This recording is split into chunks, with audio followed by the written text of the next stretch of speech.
আজকে বানিয়ে নেব বেগুনি ফুলকপির কোরমা। আমি তনুশ্রীর রান্নাঘরে আপনাদের সবাইকে স্বাগত।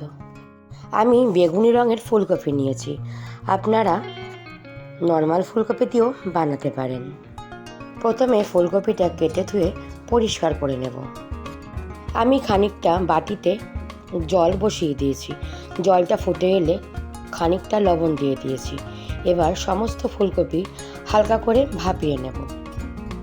আজকের আমার রেসিপি যদি আপনাদের ভালো লাগে, রেসিপিটা সম্পূর্ণ দেখে লাইক, শেয়ার, কমেন্ট আর চ্যানেলটাকে সাবস্ক্রাইব করতে ভুলবেন না।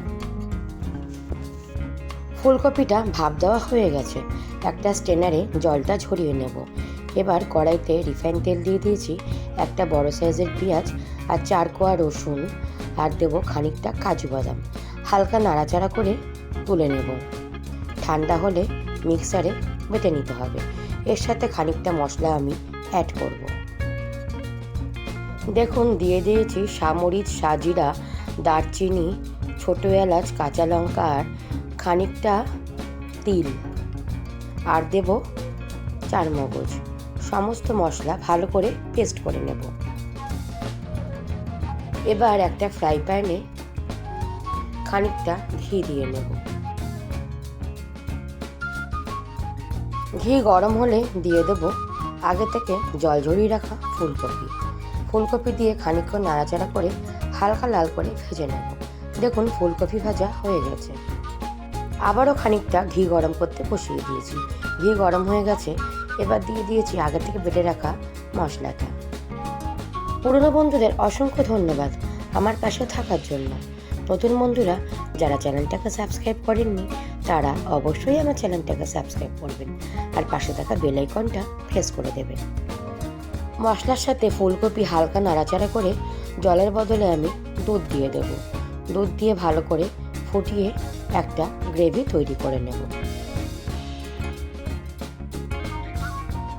এই ফুলকপির কোরমা খেতে অসাধারণ হয়।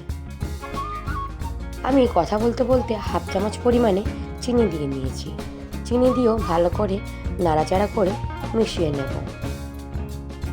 সকালে ব্রেকফাস্ট হোক বা রাতের ডিনার, এই ফুলকপির কোরমা আপনারা যে কোনো সময় বানিয়ে খেতে পারেন। রুটি পরোটার সাথে জাস্ট অসাধারণ লাগে। কথা বলতে বলতে 2 চামচ ঘি দিয়ে নিয়েছি। ঘি দিয়েও ভালো করে নাড়াচাড়া করে ঘিটা মিশিয়ে নেব। এবার একটা বাটিতে আমি তুলে নিলাম।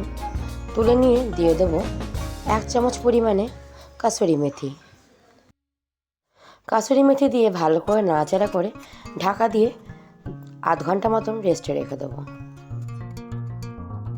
এই ফুলকপির কোরমা রেসিপিটা যদি আপনাদের ভালো লাগে বাড়িতে একবার হলেও বানাবেন, আর বাড়িতে বানালে আমাকে কমেন্ট করতে ভুলবেন না।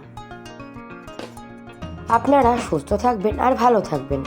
অন্য কোনো রেসিপি নিয়ে আপনাদের সঙ্গে আবার দেখা হবে।